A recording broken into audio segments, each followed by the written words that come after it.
Galileia, além do Jordão, e seguiram muita gente, e curou-as ali. Então chegaram ao pé dele os fariseus, tentando-o, e dizendo-lhe: é lícito ao homem repudiar sua mulher por qualquer motivo? Ele, porém, respondeu e disse-lhes: não tendes lido que aquele que o fez no princípio macho e fêmea o fez? E disse: portanto deixará o homem pai e mãe, e se unirá à sua mulher, e serão dois numa só carne. Assim não são mais dois, mas uma só carne. Portanto, o que Deus uniu, ou que ajuntou Deus, não separa o homem. Disseram-lhe eles: então por que mandou Moisés dar-lhe cartas de divórcio e repudiá-la?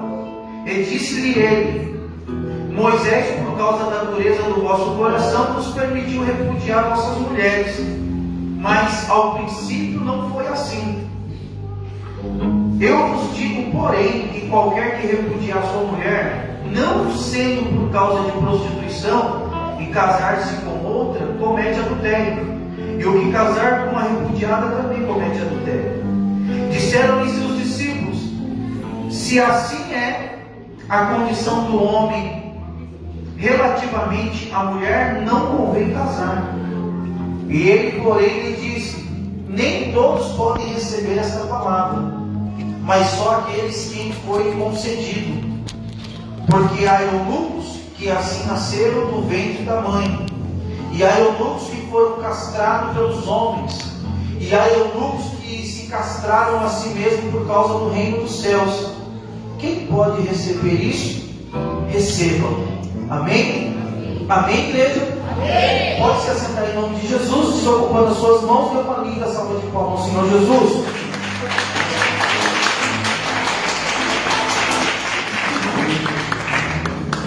Glória a Deus. Irmãos, o texto que nós lemos é um texto difícil até mesmo de ser pregado. Nós não vemos ninguém pregar acerca desse texto, porque é um texto de difícil entendimento. Porque quando nós lemos o capítulo 19 de Mateus, ele vai iniciar dizendo: e aconteceu que, concluindo Jesus esses discursos. O problema é que, se nós pegarmos o capítulo 19 de Mateus e começarmos aqui a descorrer os versículos, nós podemos trazer uma conclusão errada daquilo que Jesus estava ensinando. Porque, na verdade, o que Jesus está falando no capítulo 19, Jesus criou ali um fundamento, Jesus criou ali uma base no capítulo 18. É por isso que nós lemos: e aconteceu que, concluindo Jesus esse discurso. Então, para que nós possamos entender o porquê Jesus entrou nesse assunto, porque os fariseus estão agora questionando, nós precisamos ler o capítulo 18. Porque no capítulo 18, Jesus ele vai trazer ali algumas informações que tem muita valia para nós que somos igreja, para nós que somos povo adquirido, para nós que hoje estamos aqui e falamos, batemos no peito dizendo que somos lavados e remidos pelo sangue do Cordeiro. Porque muitas das vezes o que está escrito no capítulo 18 nós não nos enquadramos, e por isso nós temos dificuldade de entender o capítulo 19. Porque no capítulo 18 os discípulos vão chegar diante de Jesus e estão querendo saber quem será o maior no reino dos céus. O questionamento do capítulo 18 é isso: mas quem será o maior no reino dos céus? E aí Jesus ele vai quebrar, irmãos, todo aquele orgulho dos discípulos. Porque se em algum momento os discípulos estavam achando só porque eles eram discípulos de Jesus, isso ia garantir para eles ser grande no reino dos céus, Jesus está dizendo assim: ó, vou acabar com isso agora. Até porque Deus não tem filho predileto, Deus não tem favorito, Deus não faz acepção de ninguém, irmãos. Então Jesus vai pegar uma criança, Jesus vai trazer uma criança no meio dos discípulos, e Jesus vai dizer assim: ó, está vendo essa criança? Quem não se tornar como esta criança, de maneira alguma entrará no reino dos céus. E aí nós começamos aqui a bugar a nossa mente, porque o porquê Jesus pega uma criança para estabelecer um modelo de alguém que vai entrar no reino de Deus. Porque com a criança nós aprendemos o que Deus espera de cada um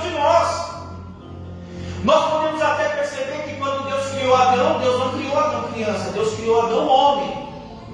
Porque Deus não confia coisas de importância à criança, mas Deus confia a homens, a pessoas maduras.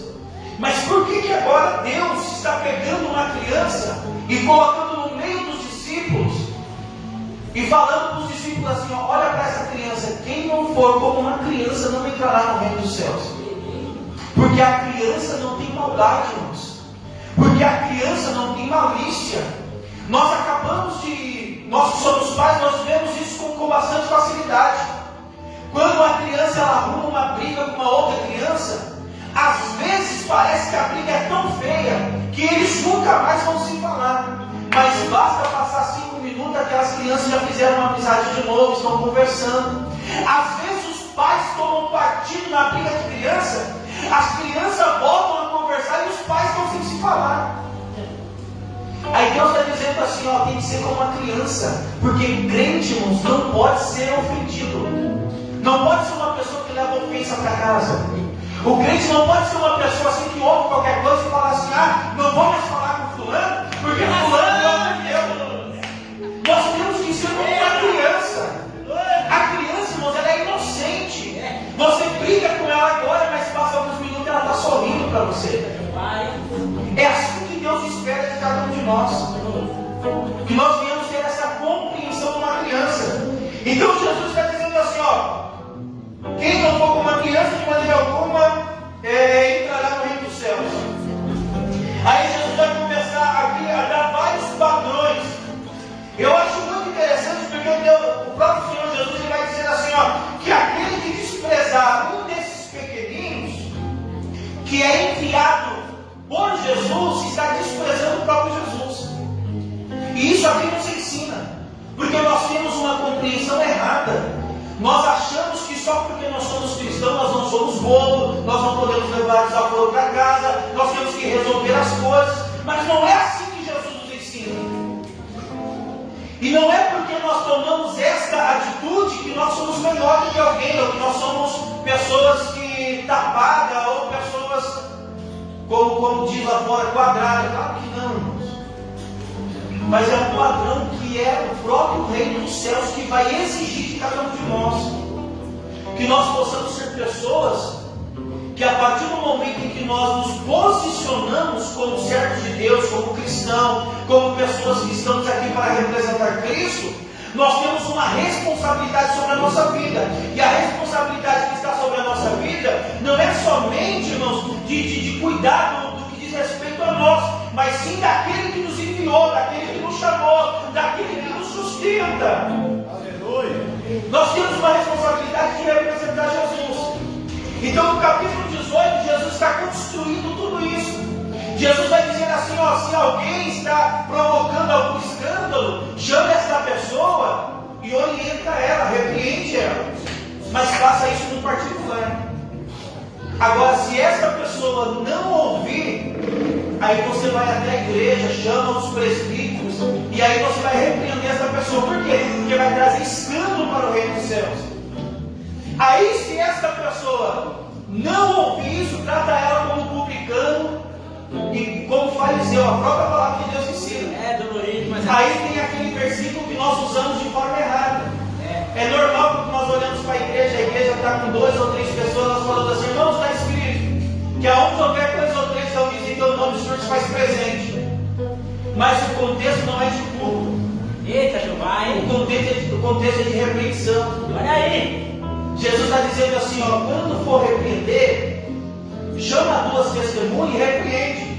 Se a pessoa não ouvir, não é mais problema seu, agora é problema dela com Deus, porque onde houver 2 ou 3 reunidos, o Senhor se faz presente. É Jesus dizendo assim, ó, eu estou presente, eu sei o que está acontecendo. Aleluia! Nós não tem nada a ver com culto. Porque se tiver uma pessoa, nós não podemos fazer culto? Claro que podemos. Então não é questão do culto, que se houver 2 ou 3, Jesus se faz presente. Até porque Jesus se faz presente dentro de mim, dentro de você, através do Espírito Santo de Deus. Não importa a quantidade de pessoas, o importante é Jesus estando presente. Então nós precisamos estabelecer isso daqui. Quando nós compreendemos isso, nós vamos no capítulo 19. Aí os fariseus agora querem questionar acerca daquilo que o próprio Moisés E os fariseus estão dizendo assim acerca do divórcio, da carta de repúdio. E ele vai dizer assim, que se é lícito, né, repudiar a mulher. E Jesus vai dar uma resposta tremenda, irmãos.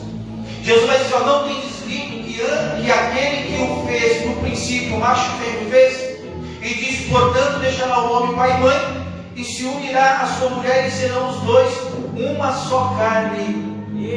Eu acho isso aqui tão tremendo, irmãos. Porque em Gênesis Deus está dizendo assim, não é bom que o homem esteja só. O homem pode até viver sozinho, mas ele vai ser incompleto. Não é bom que o homem esteja só.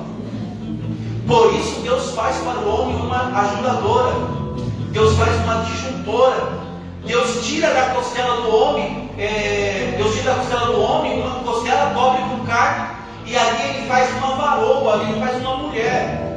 E o próprio homem vai olhar e vai dizer assim, essa se chamará varoa, porque é carne da minha carne e osso do meu osso. E ali então, a partir daquele momento, os dois se tornarão uma só carne. É isso que nós precisamos compreender, irmãos. Porque quando nós olhamos para o cenário de igreja, quando nós olhamos para o cenário que nós estamos, quando nós vemos essa estrutura que hoje nós chamamos de igreja, que é claro, a igreja somos nós, mas nós também somos membros de uma igreja espiritual, essa igreja espiritual que se reúne num templo feito de alvenaria. As pessoas falam assim, Deus não habita em templo feito por mão de homens. Isso é óbvio, irmãos.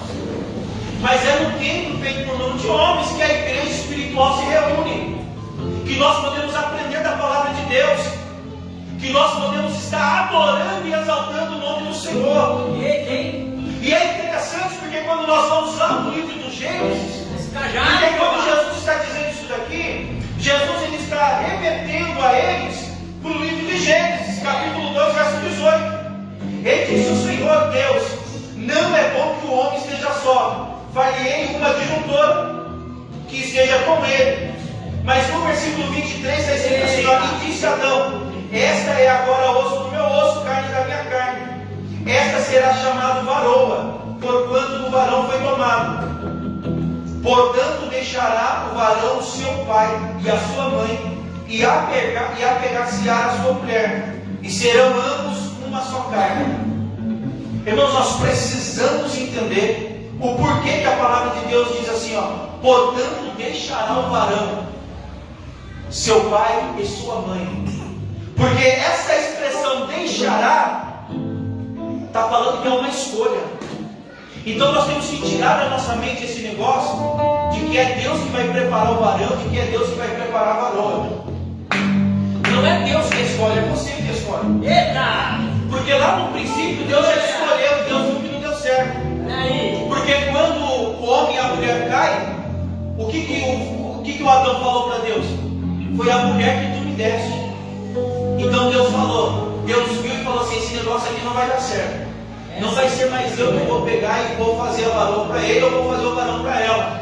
Porque quando alguma coisa der errado, na primeira briga entre eles vão colocar a culpa em mim. Então agora vai ser direito do homem, direito da mulher escolher com quem quer viver a sua vida. Porque quando chegar lá na frente e tropeçar, não tem como colocar a culpa em Deus. Porque Deus não tem nada a ver com isso. Deus só mostra para nós o manual. Ele nos ensina quais são os padrões que nós devemos usar para poder escolher. Porque tem muitas pessoas, irmãos, que entram em um relacionamento que não prospera, e um relacionamento que não dá fruto, porque ela não segue a orientação da palavra de Deus. Ela vai pela beleza. A minha avó, eu fui criado um tempo pela minha avó sempre falava isso. Que beleza, irmãos. Amor não enche a barriga de ninguém. Não tem que você vai falar assim, eu estou apaixonado, sem antes avaliar os valores. Porque para mim casar com uma pessoa para viver o resto da minha vida, eu preciso saber se aquela pessoa é certa para mim. E como que eu sei se uma pessoa é certa para mim? Isso aqui é um conselho para quem ainda não é casado. Agora, para quem já é casado, orar a Deus, pedir misericórdia para que Deus dê entendimento e vai até o final. Mas quem ainda não é casado, você que está namorando, você que está noivo, você vai até a casa, vê como que a pessoa que você quer casar, ela trata os pais dela. Se é obediente aos pais, se dá bênção aos pais quando sai de casa, se pede bênção aos pais. Irmãos, isso daí é princípio. Porque se não respeita pai e mãe, você acha que vai respeitar você? Se não respeita quem colocou ele no mundo, vai respeitar você só porque te ama. O amor acaba, a paixão acaba. Por isso que quando nós olhamos para a Bíblia, quando nós vemos os fariseus questionando a Jesus, é lícito dar carta de repúdio? Jesus vai olhar e vai dizer assim, ó, vocês não têm lido como que foi lá no princípio, macho e fêmea Deus criou? Aqui Deus já joga por terra um monte de coisa, irmãos. Porque família é constituída de um relacionamento hétero, homem e mulher, macho e fêmea. Não sei se você sabe, mas toda criança, ela nasce macho e fêmea. Quem faz dela um homem e uma mulher são os pais. É o pai que vai ensinar o macho a ser homem, e é a mãe que vai ensinar a fêmea a ser mulher. Porque quando eles entrarem no relacionamento, eles vão entrar como homem e como mulher. Por isso que nós não casamos para ser felizes. O nosso entendimento tem que ser esse. Nós casamos para fazer a outra pessoa feliz. Porque muitos casamentos se rompem, se acabam. Porque as pessoas entram no relacionamento falando assim, não, eu quero entrar no relacionamento para me ser feliz. Ou porque a pessoa quer sair de casa. Ela acha que já é demais estar debaixo da ordem do pai e da mãe. Aí ela fala assim, eu não quero mais viver debaixo da ordem do pai e da mãe. Eu quero sair de casa, eu quero viver a minha vida. E aí ela acha como porta de escape o casamento. E aí o casamento se frustra. Porque o casamento não é para mim ser feliz, o casamento é para fazer a outra pessoa feliz. Quando eu tenho esse entendimento de fazer a outra pessoa feliz, a outra pessoa vai ter o mesmo entendimento, que é de fazer eu feliz. Então, se eu tenho o entendimento que eu preciso fazer o meu cônjuge feliz, e ele tem o entendimento que precisa me fazer feliz, o casamento vai ser frutífero, o casamento vai ser próspero, o casamento vai durar anos e anos, irmãos.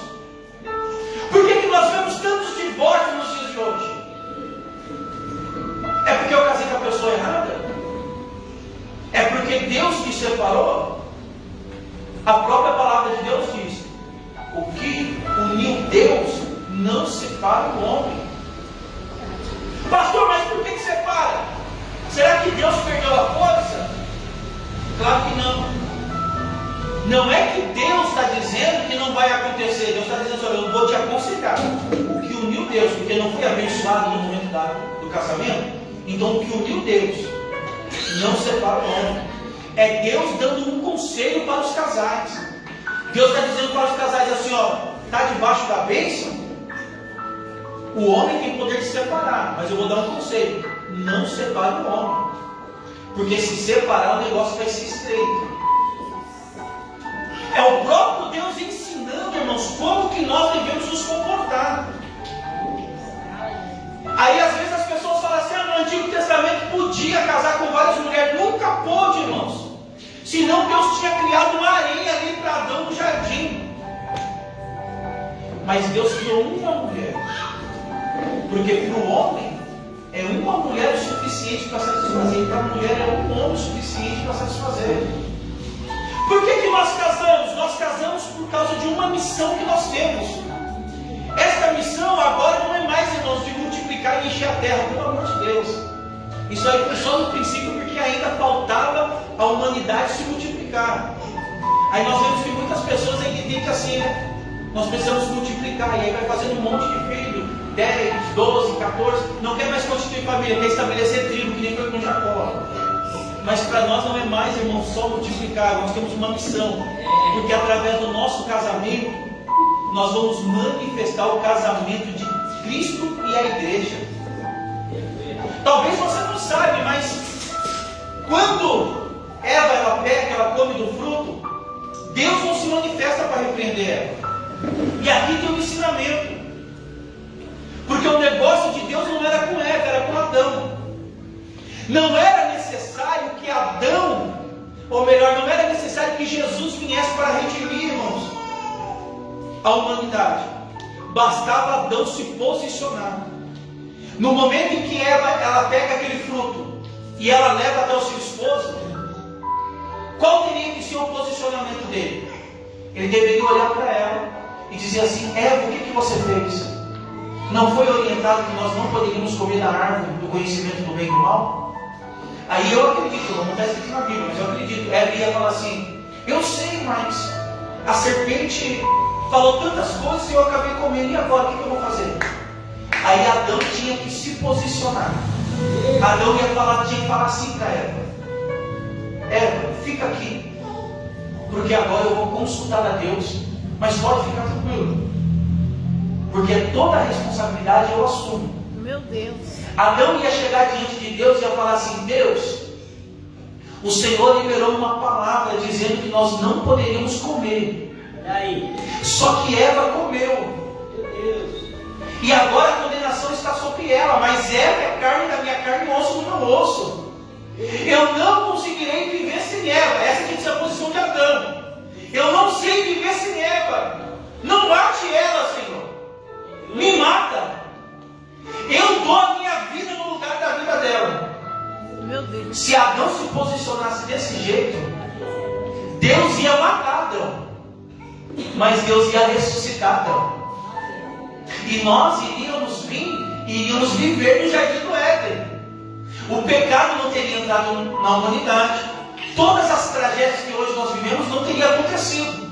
Não seria necessário Jesus vir, se fazer carne, morrer.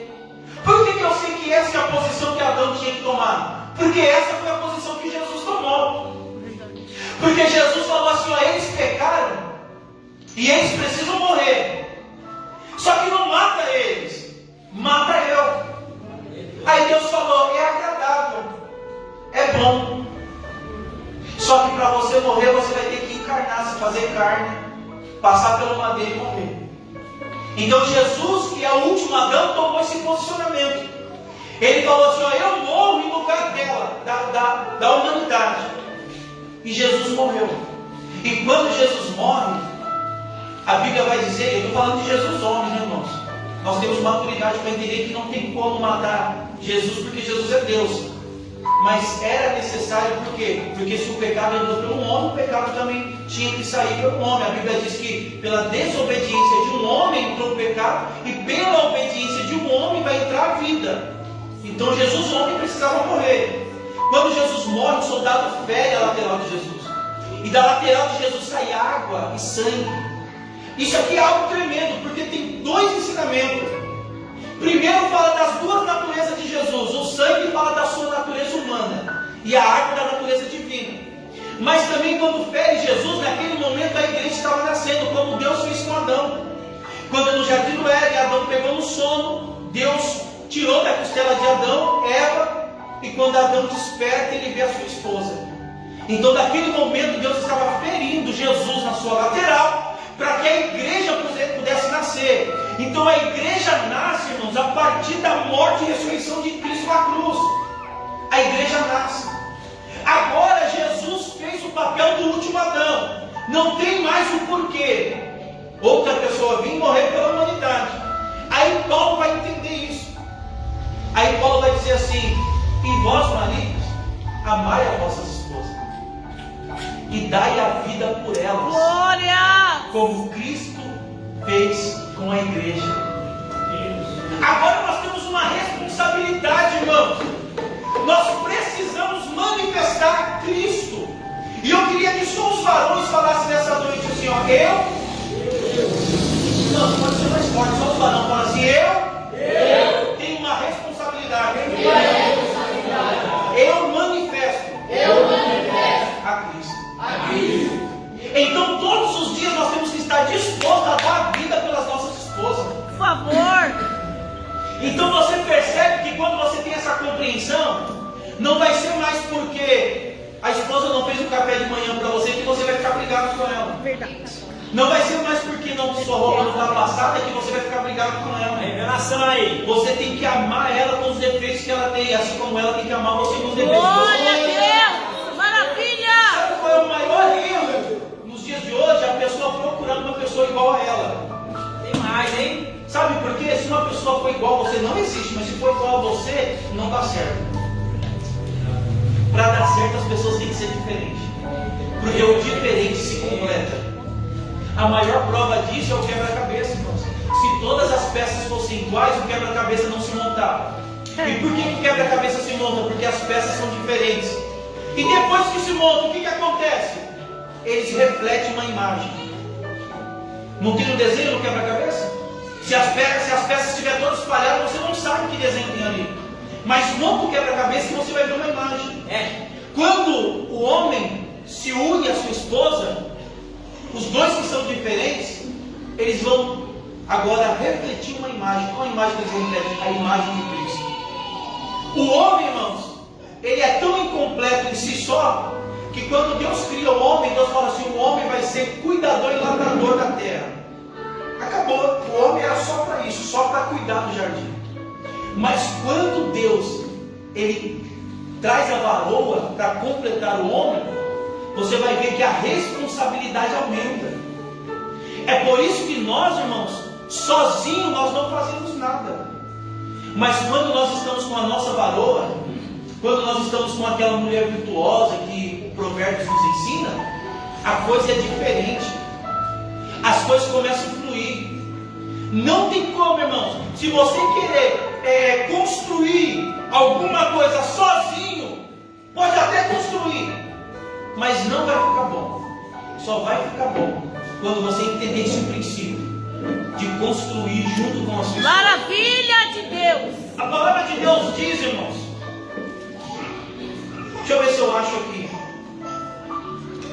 versículo 22 do capítulo 1 de Gênesis: e Deus os abençoou, dizendo: frutificai e multiplicai, e enchei as águas dos mares, as águas, e multiplicai a terra. Não é esse versículo. Quando Deus ele cria a mulher, ele vai abençoar e vai liberar uma ordem, irmãos, para os dois, que os dois tinham que se multiplicar. Só que agora a responsabilidade deles seria diferente. Eu sempre devia ter marcado aqui, eu não marquei. E por causa disso, nós vemos a importância da mulher. Tem muitas pessoas que não compreendem esse princípio. E porque não compreendem esse princípio, não entendem as revelações do céu. A mulher, ela sempre vai compreender aquilo que o homem não enxerga. Tem coisas que para o homem é limitado, e tem coisas que Deus revela para a mulher. Você pode perceber uma coisa: o homem, ele começa a conversar com uma mulher, e na cabeça dele é só amizade. A mulher já tem um sentido mais aguçado, que ela olha e ela fala assim: ó, aí tem coisa. Irmãos, eu aprendi uma coisa: se você não ouve a Deus, ouve a sua mulher. Verdade. Porque a mulher tem mais sensibilidade para ouvir o Espírito Santo de Deus. Aleluia, Jesus. A mulher tem mais sensibilidade. Irmão, o homem quer dar certo na sua vida, ouve a sua esposa. Esposa, quer dar certo na sua vida, compreende o seu marido. Oh, glória. Se nós entendermos esse princípio, o negócio vai para frente. O negócio flui. Mas se não entender esse princípio, as coisas vão caindo por terra. E é interessante, porque às vezes as pessoas nos questionam: pastor, pode se casar 2 vezes, 3 vezes, 4 vezes? E é difícil, irmão, nós nem temos tempo para entrar nesse assunto. Mas o que acontece quando a pessoa casa a primeira vez? Casou a primeira vez? O que é o casamento? O casamento é algo tão profundo, porque o primeiro casamento que Deus fez foi o casamento de Cristo e a igreja. Então, nos lugares espirituais tem um modelo de casamento. Quando nós queremos participar daquilo que se chama casamento, nós precisamos olhar para o modelo que foi feito por Deus, que é o casamento de Cristo e a igreja. E aí eu pergunto para você: há divórcio no casamento de Cristo e a igreja? Claro que não. É por isso que eles estão perguntando: é lícito o homem repudiar? E aqui Jesus vai dar um ensinamento. Porque eles estão falando: ó, o povo está repudiando, e se falar que não é lícito, vai entrar em contradição à palavra de Deus, porque Moisés falou que é lícito. Mas por que Moisés falou que era lícito repudiar?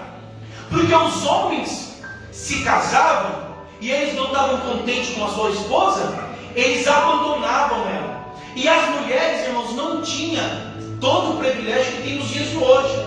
Então as mulheres ficavam abandonadas, excluídas, sem nenhum apoio de ninguém.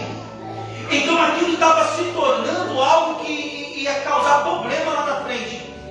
Então Moisés está falando assim, ó, é o seguinte, se vocês não querem mais ficarem juntos, não repudia, dá carta de divórcio, que aí ela pode casar de novo.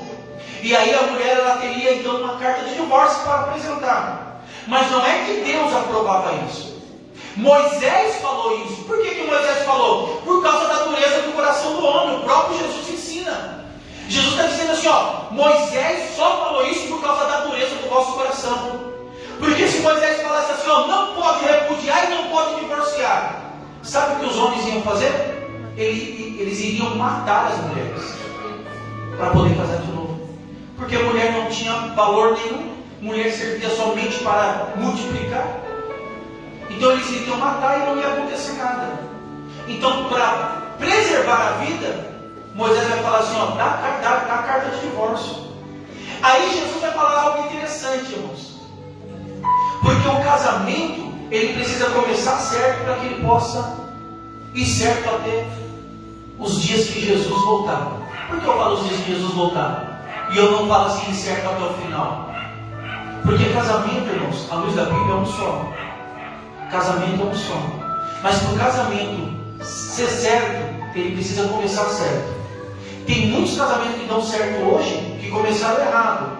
Amém, mas isso não é regra, é exceção.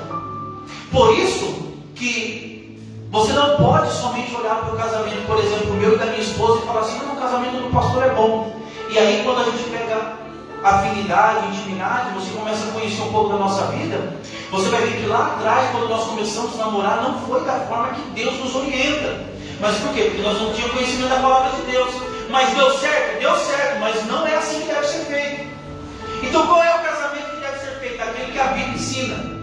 Aquele que a Bíblia vai mostrar quais são os padrões, como que as coisas devem acontecer. Aí nós entendemos, e eu vou falar isso aqui de forma bem rasa, por que às vezes tem muita igreja, e eu louvo a Deus por isso, que não celebra o segundo casamento de forma religiosa dentro da igreja? Porque as pessoas que estão vindo, as crianças, os jovens, aqueles que ainda vão namorar, que vão noivar, eles são muito espertos. Eles vão olhar e vão dizer assim, nossa, eu conheço fulano e ciclano. Eles estão no segundo, terceiro, no quarto casamento. Então o padrão de casamento é esse. Então por causa disso, não há essa celebração de um segundo casamento. Para que não venha estabelecer um modelo errado. Quando nós olhamos para Atos dos Apóstolos, e aí nós vamos entender o princípio. A igreja que nasce em Atos dos Apóstolos é a igreja de Jerusalém, a igreja que nasceu em Pentecostes, a igreja que saiu de Jesus. Mas quando Paulo começa a ganhar muita gente, irmãos, nas outras regiões, as pessoas tinham costume de poligamia. Então Paulo foi estabelecendo igreja, e vinha para a igreja um homem com 2, 3, 4, 5 mulheres. Aí Paulo começou a entender que o negócio não ia dar bem, que ia dar ruim. Aí Paulo falou assim, eu não posso mexer nas famílias que já estão constituídas. Então eu vou ter que mudar o modelo. Aí nós vemos as cartas de apóstolo Paulo. Vai dizer assim, aos diáconos, aos presbíteros, sejam marido de uma só mulher. Por quê? Porque vai começar a estabelecer um modelo certo. As pessoas vão olhar e vai falar assim, não, o modelo certo a ser seguido é isso. É esse. Então eles vão olhar para o modelo e através do modelo eles vão reproduzir. Então Jesus está dizendo aqui para os fariseus, não foi assim desde o princípio. Quer saber o que é um casamento? Olha para o jardim do Éden. Olha para o primeiro casamento. Pastor, mas quem agora está no segundo, no terceiro, no quarto casamento? Irmãos, as bênçãos do Senhor vai vir? Vai vir. Só que nós precisamos saber que vai ter algumas coisas que para nós serão limitadas. Nós estaremos vivendo na cidade de refúgio. E qual é a cidade de refúgio? Aqui eu vou finalizar, irmãos. A cidade de refúgio era quando uma pessoa tinha 12 tribos. As 12 tribos foram divididas na terra de Canaã. A pessoa cometia um crime na tribo que ela pertencia. Para ela não morrer, porque tinha uma lei que se você cometesse um crime, era olho por olho, dente por dente, vida por vida. O parente daquela família poderia vir te matar também. Então ele corria até uma cidade E na cidade de refúgio ele ia viver, só que com algumas limitações. Quais eram as limitações? Não poderia ir para casa, não poderia ver a família, não ia ver mais os seus parentes. Ia viver, mas na cidade de refúgio. Quando nós passamos para o segundo, para o terceiro casamento, ainda que não é o plano original de Deus, Deus vai abençoar? Vai abençoar. Por quê? Porque a própria palavra ensina, melhor é casar do que abrasar. Ou seja, é um mal menor. Deus vai abençoar? Vai abençoar, mas vai ter algumas limitações. Vai ter alguns campos que nós não vamos conseguir entrar. Por exemplo, como que você vai aconselhar um casal? Como que você vai orientar, ensinar as pessoas que estão participando agora do novo de um primeiro casamento? Então, nessa parte eu falo que há algumas coisas que nós seremos limitados. Mas o que nós precisamos compreender é que a partir do momento que nós assumimos uma responsabilidade de casamento, nós precisamos entender que aquilo é para a vida toda. Se coloca de pé, você pode? Por que antigamente os casamentos duravam, irmãos, até a velhice? As pessoas morriam e o casamento não se acabava. E hoje nós vemos de forma muito explícita que os casamentos às vezes duram uma semana, às vezes um mês. Porque antigamente as pessoas valorizavam mais as coisas. Antigamente, eu acredito que quem é novo, que nem eu, que já passou aí dos 40, vai entender isso daqui. Antigamente o sapato gastava, as pessoas não iam na loja comprar um sapato, elas procuravam um sapateiro. E o sapateiro colocava uma sola, e aquele sapato, irmão, durava mais um ano. Às vezes, meu pai me ensinou muito isso. O chinelo arrebentava a correia, a gente ia lá na feira, comprava uma correia, colocava no chinelo e o chinelo durava. O liquidificador quebrava, as pessoas iam no lugar que fazia manutenção. Isso quando não fazia manutenção em casa. Antigamente tinha muitas pessoas, irmãos, que sem estudar já era técnico em um monte de coisa. Consertava liquidificador, máquina de lavar, televisão. Mas nos dias de hoje não. Nos dias de hoje as coisas são descartáveis. O sapato gastou, joga fora, é barato, vamos comprar outro. O liquidificador quebrou, joga fora, vamos comprar outro. Então isso daí vai entrando na nossa mente, achando que tudo na nossa vida pode ser descartado. Aí quando o casamento não está dando certo por causa de algum desentendimento, a pessoa fala, é simples, vamos terminar e vamos viver outro. Mas quando nós olhamos para os nossos antepassados, quando nós olhamos para aqueles que vieram antes de nós vamos ver que eles valorizavam mais as coisas. Por isso que a mensagem, irmãos, tem que ser: ame pessoas e use as coisas. Porque hoje as pessoas estão amando as coisas e usando as pessoas. Você que é casado, lute pelo seu casamento. Deixará o homem pai e mãe, é uma escolha sua, você escolheu. E isso não vale só para o homem e para a mulher. E é interessante que está escrito assim, ó, deixará o homem pai e mãe. Porque quando fala de homem, fala de maturidade. Casamento não é para menino, casamento é para homens maduros. Homens que vão saber no momento de dificuldade chamar a esposa e falar assim, ó, está difícil. Mas não desanima não, porque eu acredito naquilo que Deus uniu, que é eu e você. Homens, irmãos, vão ter maturidade para olhar para a esposa e falar assim, quando vê a esposa triste, olhar para a esposa e falar assim, o que está acontecendo? Reparte comigo aquilo que está te entristecendo. Porque naquele dia, diante do nosso pastor, nós dizemos que era na alegria e na tristeza. Você está triste, eu quero estar triste junto com você. Você não está sozinho. No momento da enfermidade, tem muitos homens cara de pau que no momento da enfermidade abandonam a esposa. Tem muitos, irmãos. Só que quando ele estava no altar, que a esposa estava com a saúde perfeita, estava bonita, ele falou assim, não, é na saúde e na doença. É na alegria e na tristeza. É na riqueza, é quando tiver dinheiro, é quando faltar dinheiro. Basta vir uma crise, o casamento fica por um fio. Mas valorize, irmãos, aquilo que Deus tem colocado nas nossas mãos. Amém, igreja? Amém. Vamos orar ao Senhor? Irmãos, terça-feira nós continuamos aí com o propósito, terça-feira do poder da palavra. Vai estar pregando o pastor Alexandre.